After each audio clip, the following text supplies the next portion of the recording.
Hey dudes, it's Lerald. Right off the bat, this is my new favorite build. It is number one for me. Everything about it is pretty amazing. I really love golems. I like heralds. We're making use of both of those in this build. The tankiness in this build is insane. The clear is great. The single target damage is great. I really can't sing its praises highly enough. There are some other setups using Penance brand as Elementalist, but they're quite a lot more expensive, predicated on like synth items and mirror tier gear, and I'm absolutely torquing my way through tier 16.5 and tier 17 abyss maps with 7 risk scarabs. I wrote 7. Well, okay, it's what's in my notes, so it must be true, right? I am doing 4 risk scarabs with these. I think that's pretty good. I don't really feel like I need to add any more to this build, but I could definitely see pouring mirrors into it if the next PoE 2 league weren't just a couple of weeks away. This build is definitely what I will be playing until that point. It's a lot more resilient to bad map mods than the armor stacker was. The clear is better and price-wise. I think it's around the same point, like 500 divines and a mage blood. It might be cheaper, it might be more expensive, your mileage is going to vary, ultimately. So let's get into it, but first, be sure to subscribe to the channel if you haven't already. Join our Discord as well. I've been talking about this build off and on there for over a week, so you can kind of get the sneak preview and stuff if you're in the Discord hanging out. I think we've got like 900 people in there, which is pretty awesome. There is a link in the description. And as a note on YouTube comments, we are still a 2-person channel. I'm talking right now and in pretty much all of the videos, but Sunset is usually the one in the comments section. We try to answer them all, but if you have a longer one or follow-ups or whatever, Discord really is the place to go. All right, so let's talk about the build. Brands are kind of a concept I don't think I've ever really seen in other video games. Exactly. They are not exactly a damage over time skill. They're a direct damage type of skill for the most part. They're sort of an item that you could throw onto the ground, and they exist in like whatever digital space. But they can attach to enemies. You can, by default, you attach 1, but we very easily turn that up to 2. You can attach 2 to enemies at a time, and they'll lock onto them and then do damage to them over time. And then if the enemy dies or enough time passes, they'll detach and then attach to other enemies and kind of bounce around a pack of enemies. And because of the way that the current state of tuning is, we're using Penance brand of Dissipation, which deals quite a lot of damage. It charges up energy as it's locked onto an enemy and explodes in larger area and doing more damage based on the amount of energy it has. And then it detaches and moves on to the next and so on. So we're able to pretty easily maintain like full uptime. We have a maximum of 5 brands by default, or I guess with the passives that we have set up, technically we could take it up to 7, but I think 5 is more than enough for clear speed. And so we're able to just very, very easily maintain uptime on brands. So you can kind of just throw them out and move around a lot. And this makes it really easy to dodge, especially during boss fights or during like really nasty areas with like really bad risk map mods. It's just very easy to kind of throw them out from across the screen and then just dodge. Penance brand also does a massive amount of damage, and so then we're just kind of able to use that to trigger a lot of other things that do a lot of clearing for us based on really blasting stuff with hard single target damage and then kind of getting clear out of other things like heralds and potentially Oriath's End. I also really like the Elementalist Ascendancy redesign in patch 3.26. It's working really, really well. Elementalist kind of historically had a, connotation as being a very like blast cannon-y sort of ascendancy, and that's just not true at all anymore. Bastion of Elements is super strong and very defensive. Liege of the Primordial is offensive and defensive and very strong. Shaper of Winter is very defensive and very strong, and Shaper of Flames is very defensive and very strong. So this is just to really kind of flip the script for being a very offensive to now a very tanky ascendancy. And then Bringer of Ruin, Flesh and Flame Jewels are pretty cheap, at least at the time of making this video. They're pretty cheap, and they just make it very easy to fit in an extra Herald. And then you get a lot of extra damage and clear out of having 3 Heralds. You have Herald of Ash, Herald of Purity, and Herald of Ice. And Herald of Ash and Herald of Ice have great looking MTX as well. A lot of MTX options. I'm a big fan of the Automaton and Celestial Herald MTX. I think they look really good, and yeah, so it's like a really fun build to play, really strong, but also really good looking, which is like perfect. Now, I know some people like the Trickster Ascendancy for the same build Penance brand. The issue is that you get a lot of like tankiness out of Escape Artist and Soul Drinker. That's all great. The quality of life of One Step Ahead is really good as well. Drowning Orbs and the action speed slow from the tier 17 map mod really suck. But it's way more expensive to make the damage work as a Trickster, and I'm not a huge fan of Inquisitor. I know that's also popular way over here. I just don't really like the Inquisitor Ascendancy very much. I just don't like Pious Path. I don't really like it at all. So, you know, you could certainly play that, but I think this is the primo Ascendancy for this build. I think on like a non-mirror budget, I think this is where it's at. One other little MTX note, because I know people will ask, I am using the Ruby, Topaz, and Sapphire Flask MTX. I think they look really, really good, and they work really well with the Elementalist theme of being the 3 elements. You know, they also look really good with the Elemental Aegis or the Primal Aegis. You know, that also has that like yellow, blue, red kind of thing going on. So just looks really cool, I think. All right, now let's move on to the passive tree. So this is the layout that I'm going with. I think it's pretty normal. We're using 2 cluster jewels. I am taking, you know, several brand nodes, a lot of energy. Well, actually just 1 energy shield wheel that I can think of here on Natural Calm. Golem Commander is absolutely mandatory since we are taking advantage of a lot of Golem buffs. Discord Artisan also giving us some really good value, you know, a lot of value out of Heralds. So I already mentioned the Ascendancy. I'll just kind of say that like Shaper of Flames, that Fizz, converting enemy Fizz into fire is really good defensively. As you can see, it adds a ton of defensive value over here. Shaper of Winter, same thing. I'm assuming like an average 30% chill on all enemies, which is probably an underestimate, to be honest. And again, huge defensive value. Also slowing everything all the time, chilling everything all the time. It's just super good. Super, super, super easy to not get hit by enemies. Legion of the Primordials, like the huge selling point of an Elementalist build. You have golems that are super tanky. They're immune to elemental damage completely. They give massive buffs. They resummon themselves. You get 2 of them added, and then you also get a 4th one out of Golem Commander and a bunch of Golem effect as well out of that, and the buffs on the way to it. We do a lot to make our golems stay alive, and they do a really good job of staying alive and giving us those buffs. But again, if they die, they'll be back in a few seconds, so not a big deal. And then the final node, Bastion of Elements. This is just a really awesome node. It's an extra damage reduction, or it's like a flat damage shield that recharges, kind of like Energy Shield, but it only works for elemental damage, and you also are totally reflect immune, which is fantastic. And this actually works even with like cluster jewel notables. It's every single notable passive in the entire tree, including your cluster jewels, will give you that damage reduction shield. So even just stuff like instability will give you a shield. Like I could show it here. Mine is 2550. If I were to drop instability, it goes down to 2475. And, you know, this gets eaten up until you take either until it goes to 0 or until you stop taking damage. And then you can see like it'll recharge back to 2550 here in just like 4 seconds. Bam. Awesome. So super valuable, basically just like another shield on top of your huge energy shield. And on the subject of energy shield, this is a chaos inoculation build, so we're tattooing all the max ES that I can afford in terms of tattoos. I think I could fit a little, maybe like 1 more in terms of like affording int wise as well, but I just haven't gone and bought one yet. I will. And you know, that's kind of most of it for the tree. I'm also taking Zealot's Oath, of course, you know, life regen turned into ES. That's like 500 ES regen, which is cool. Runebinder is mandatory. It's a brand build, so of course you have to take that. And then I'm taking the Runegraft of the Fortress, you know, a bunch more ES, of course. That's really good. And I just like Runegraft of the Warp, so I'm taking that. All right, jumping back into PoB here, we do have a lot of unique jewels in this build. We're using Flesh and Flame with Bringer of Ruin, which I mentioned earlier. That really helps fix our mana reservation issues. We're also using a Replica Reckless Defense. I got one with 6% block of spell and attack damage. Obviously, that's mandatory. And then I got a You Can't Be Cursed with Silence. I don't think that does anything because I have 100% reduced curse effect, but, you know, nice. I'm using a Storm Shroud, and then I'm using 100% chance to avoid being shocked. Out of a flask suffix, Bogmoss Flask, pretty classic. You need at least 52% along with 70 and 25% increased effect. That'll get you to 101% chance to avoid being shocked, and then that'll apply to everything: Scorch, Ignite, Chill, Freeze, etc.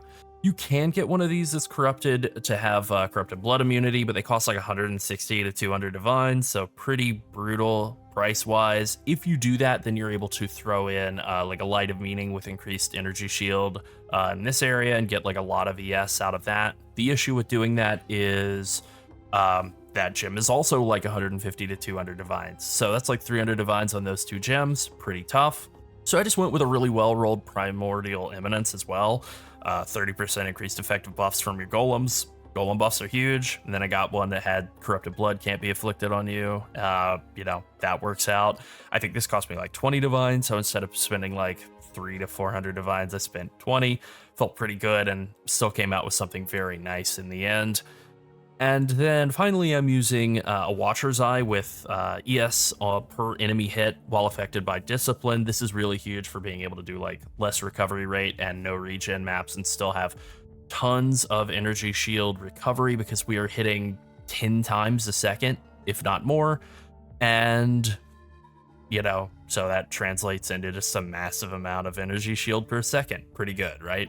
I also got a Fizz as extra lightning damage while affected by Wrath, and that's because Penance Brand it technically does like a bunch of flat Fizz and then converts 50% of that into lightning damage, and so you do have to get the other 50% converted into lightning damage through your gear. Very easy to do with gloves, and so by having a Watcher's Eye that gives you Fizz as extra lightning damage while affected by Wrath, you get Wrath from your Mercenary. This is just like 25-ish% more damage, roughly 20% more damage. So humongous node.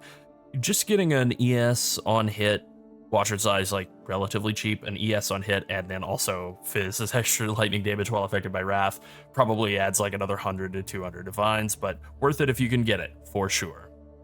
Then the final jewel, kind of its own whole thing, is an Elegant Hubris combined with an Impossible Escape in the Radius of Pain attunement here. So we're not trying to take advantage of Supreme Grandstanding, so we don't care about who the Elegant Hubris is sacrificed to. What we're specifically trying to go for is 3 different nodes, and you could technically do this over here around Mind Over Matter instead. Like you can path out over this way and come up this way, so you have quite a lot of Elegant Hubris options to look for, but what you're looking for is 2 City Walls nodes, so that'll give you a bunch of attack block chance. Like if I spec out of those, you can see I'm at 88 and 88 on block, on attack and spell block. You can see I lose a lot of block chance. I lose a lot of effective health if I lose those.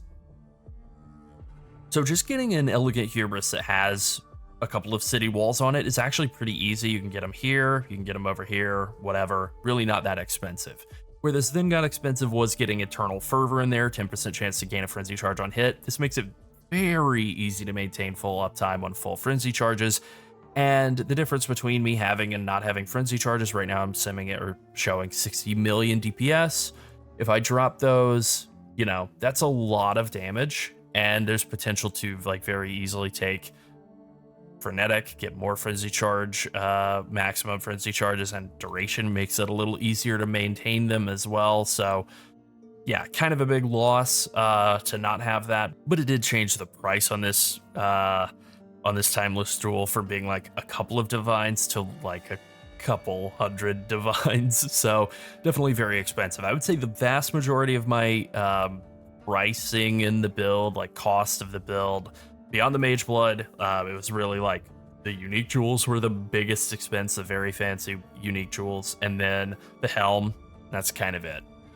Maybe the body armor, I suppose. I got a pretty good body armor, so I guess that would be like the bulk of the cost of the build.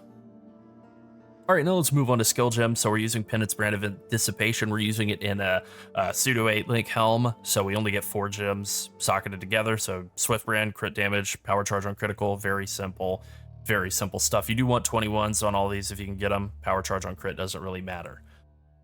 In the offhand, in the Svallen, because it is Fallen, and Svallen will do cast on block of an elemental skill, I threw a Frost Bomb in there, and then I just fit Herald of Ice and Purity in there because I'm just trying to fit them in wherever.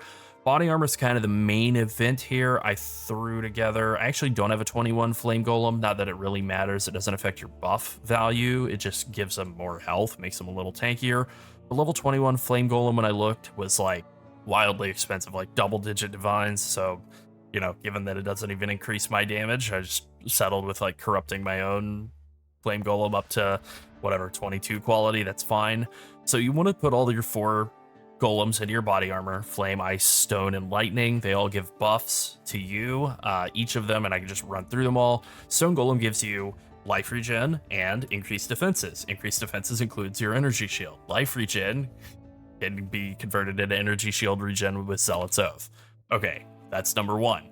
Number 2, lightning golem. Attack and cast speed, awesome. Mana regen per second, who cares?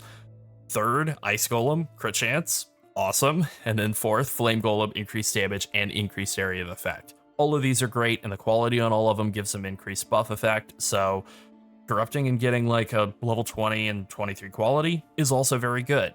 A level 4 enhanced gem is also very good in this setup. It's definitely something you want. And then finally, you just want meat shield support to make them tankier, and that's pretty much it. Tankier, and then they'll stick near you, and that's good too. Now, the reason that we're able to make this build do so much damage, 60 million plus DPS, is because of Bladeful of Charthus in conjunction with our ring. So what we use Bladeful of Charthus for, this is a very cheap gem. It just makes it so that you just constantly raid blades around you. It kind of works like Righteous Fire, like I can't turn it off. The only way to turn it off is to unsocket it. And so once you activate it, it'll just start like eating mana to just permanently shoot blades around you all the time. And then we link that up to Temporal Chains and Hex Touch, so we're constantly hitting enemies with Temporal Chains. Now this on its own is like fine, good tech, you know, pretty good. We use Whispers of Infinity that trivializes mana, so that's why we're able to reserve all of our mana and just burn Energy Shield instead of mana. And then this costs absolutely nothing mana-wise. And then we use Coiling Whisper, which gives us souls per enemy power when 90% of our hex duration expires on an enemy. So in order to make Coiling Whisper work, you have to get your curse duration to be a roughly 98 or 99% reduced. This is all additive bonuses, so you get by default Hex Touch support gives you 50% reduced curse duration. You can increase that with quality up to 40% reduced. Similarly, any quality that you have on Temp Chains will be increased, 1% increased curse duration. So what you want to do is combine that with a mirrored ring that has reduced skill effect duration on curses. There are a lot of these that are very cheap, that have like really bad other mods on them. Ones like this one that have like strength and int or some kind of useful stats are going to be pretty expensive. But you know, this is like quite a good ring. I actually got this one on a bit of a steal. But this one has 68% reduced skill effect duration, and then, you know, I'm trying to combine that with the rest of these. So 68 plus 40 is negative 108. So I want to be at least 9% above that. So I went 9 quality in the Temp Chains. That put me at 1% or 99% reduced curse duration, which means there is a duration rather than it being 0. So anytime anything gets hit by the Bladeful of Charthus, it is instantly like Temp Chains applies to it and then immediately falls off within like 1 millisecond or whatever, and then I eat their soul. And so Coiling Whisper is just this insane source of instant 45 souls anytime I walk into a pack of enemies or up to a unique or whatever. Then, of course, in our gloves, we have Herald of Ash, Flesh and Stone, Enlighten, and Discipline. This is kind of our main aura link, you know, Flesh and Stone, Herald of Ash, Enlighten, Discipline, just very tanky. Herald of Ash is just like good clear, and also fizzes extra fire, you know, a bit of extra damage as well, but mostly it's there for clear, you know, like 6% more damage, not a huge deal, but the clear is good. And then in my boots, I have 2 things hooked up. I have a Frost Blink of Wintry Blast. This is my main mobility skill. So without souls, it's kind of whatever, slower than walking, but with souls, you know, I'm zooming through maps very fast. And then I have a combination of Steel Skin and Convocation on automation. So I have Corrupted Blood immunity out of a jewel, like I mentioned before, and then Steel Skin gives you periodic bleed immunity and also another occasional shield that goes along with Primal Aegis to kind of help prevent your energy shield from getting chipped away. And then Convocation just pulls your golems to you pretty regularly and gives them a little heal over time. Very simple stuff. That's the skills. Now let's talk about gear. So I think the first thing I'll mention is Oriath's End, the flask. I have been using this off and on along with Wine of the Prophet. I think generally Oriath's End is better. Gives you a chance for enemies to explode. Great clear bonus. However, Wine of the Prophet, if you're doing like red maps, which I've been doing, and getting a lot of reduced flask duration mods, you might have 0 flask duration on Ori Ascend. And technically you'll have 0 flask duration on Wine of the Prophet as well, but the divination buff is still 20 seconds. So I kind of like this more for some of the maps I've been running personally, but you know, the difference in price is like 200 divines versus 5 for a very well-rolled Ori Ascend. So yeah. In terms of the flasks, you want to get stun immunity, at least I want to get stun immunity, shock immunity, reduced effect of curses, and then elemental resistances. Now you can get crit instead of stun immunity. This is, I think, the reason why I have gone with this notable over here, regenerate 2% of energy shield per second. If you don't go with stun immunity and you go with crit chance instead, you want to add 50% of your energy shield to your stun threshold. Now that'll work as well. So it's really just up to you whether you run crit chance or, like I'm doing right now, stun immunity. I found stun immunity to be like, I don't know, better quality of life in a lot of these juicy maps, but like I would definitely swap to crit chance for bossing. All right, more on items. We're using Fallen, we're using Whispers of Infinity. I'm allocating as the Mountain. That's this bonus all the way down here to get block chance, you know, block chance and then a bit of max block as well. Coiling Whisper, I mentioned, is all very mandatory. I got an increased strength and int corrupted one. Not mandatory, but not bad if you can get it. And then some of these other items are just kind of very basic, like I got some fractured energy shield boots. I rolled them with int essences, whatever those are, until I liked the mods on them. Basically, I think I locked the suffixes and then used a chaos to like gamble on getting a good move speed mod that I was happy with, and I just like closed my eyes and exalted and got a bad flat energy shield mod and just kind of said, you know, I'll deal with it. The body armor was very simple. I just bought a body armor that had really, really good energy shield prefixes. Technically speaking, you could roll this yourself. This is like, the enchant is a heist tailoring orb enchant, and then just very, very good prefixes on the front. There's a lot of ways you could craft this. You could do like, I mean, I think the main way I would do this is just like harvest defense mod rerolling, or maybe like delve defense mod rerolling. You know, fossil defense mod rerolling is probably the move. And then I just used Eldritch Currency to craft the suffixes. I'm really not happy with that crappy light res roll that I have, but you know, it's fine, it's working. Like all I really needed was stats. And then the implicits of Fizz is taken as chaos. It's just like really, really good defensively, right? You just remove a bunch of Fizz damage, hence you're chaos immune. And then getting an endurance charge every 14 seconds. Normally that's worthless, but because we have that 100% charge duration mastery here, we just have permanent 3 endurance charges all the time, potentially 4 if we wanted to take endurance down here for the next 2 points. So awesome, super, super tanky out of this Twilight Regalia. You don't have to go the whole way to get like a 1300 energy shield body armor, but it doesn't hurt if you do. Now, a big part of why we're doing so much damage is the gloves that we're using. These are fractured, increased damage with hits against chilled enemies. This is Puhuarte. So there's like Puhuarte and Tapatante, and I don't remember the other one, but these are all from Alva Temple gloves. And these are a little bit janky to get your hands on, like ones that are on good bases.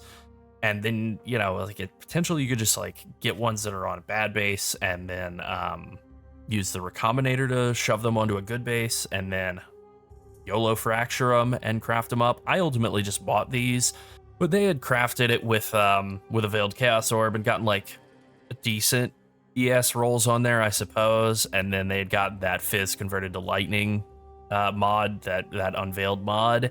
And that's really like, you know, that's what you're looking for. You have to get that on your gloves, and then you can get the other 20% that you need to convert 100% of the Penance brand Fizz damage into Lightning. You can just get that out of Eldritch Currency. That's pretty simple. And then that chance to unnerve enemies for 4 seconds on hit. That's going to be 100% uptime. So pretty easy. And then I just got the dexterity that I needed out of Eldritch Currency. Then you craft increased brand attachment range and you're good to go. All right, the weapon is a bit of a tricky one. So my goal initially was to buy, like I was just kind of looking at like, you can use a mace, you can use, I think a dagger will work, you can use a wand will definitely work. And I was kind of looking at ones that had sort of look like this, right? Like a fractured global crit multi. And then I was just going to roll until I got spell skill gems, and then use like meta mods and harvest bench to put fizz spell skill gems on there, and then multi-bot it just like this. Spell damage and non-chaos damage is extra chaos, cast speed, you know, multi-mod, all that. But then I just saw somebody selling this mace for like 20 divines. Seemed underpriced. It's not perfect, but it works pretty well. And like if I were to compare this multi-mod one that I was going to craft myself, you know, they're within like a 1% damage of each other. It's pretty good. As for the helm, it's a pseudo 8-mod helm. As you can see, it's Shaper and Elder influenced. It's got Conk effect, crafted AoE gem levels, more LE damage, hypothermia, and crit chance on the socketed spells. This is quite a crafting project. This is definitely deserving of its own video entirely, rather than, you know, making this video last a whole while longer. So I'll just say, like, you can buy ones from other players that might be certainly less painful, expensive if you're buying one with good mods, but yeah, I'll talk about how to do that as another video, I think. Our next one, in fact. Alright, so now I'll just mention the bad map mods. So this build's capable of doing Risk. I think there are a lot of map mods that are bad, but doable as long as they're not getting boosted by map mod effect. So the ones I like to filter out are Awakener's Desolation, because I hate it. Reduce extra damage from crits, less area of effect. It's bad for clear, you know, no damage. Less defenses, reduced action speed, volatile cores, you know, just all very annoying. Reduced effect of non-curse auras, no regen, less recovery, again, very irritating. Less chance to block is really, really bad. Reduce extra damage from crits, again, very terrible. And then chance to avoid elemental ailments and hexproof are also both really bad because of the soul stealing mechanic from your ring, the coiling whisper. And then, you know, you are an elementalist, a lot of your build is structured around chilling, shocking, and igniting. So obviously that's pretty bad to lose out on. I'll put a regex in the comments section, you know, make your own really though. That's kind of it on that. Then I'll just show the mercenary off here. The Merc, kind of running a normal Fallen Reverend here, so we can get Zealotry and Wrath out of the mercenary, and then running like Wrath effect wand.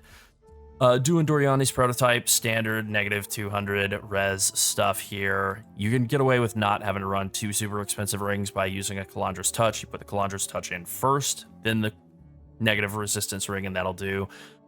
You can run Defiance of Destiny in the PoB, and for bossing, I have a Perkle's Toe, of course, for lucky damage. But for doing like super risky maps, I found that he would occasionally die. Defiance of Destiny, he hasn't died one single time with this. It does add lightning res, so you have to compensate for that. Immortal Flesh will take care of it. You know, got him down under 200, nice and easy.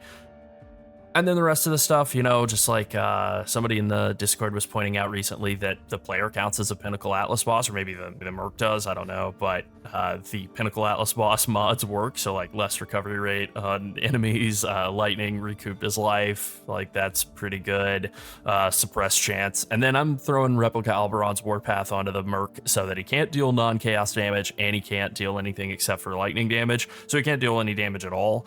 So that he just isn't able to kill himself on reflect maps, even, you know, if Risk adds reflect in, still fine, he can't do any damage at all.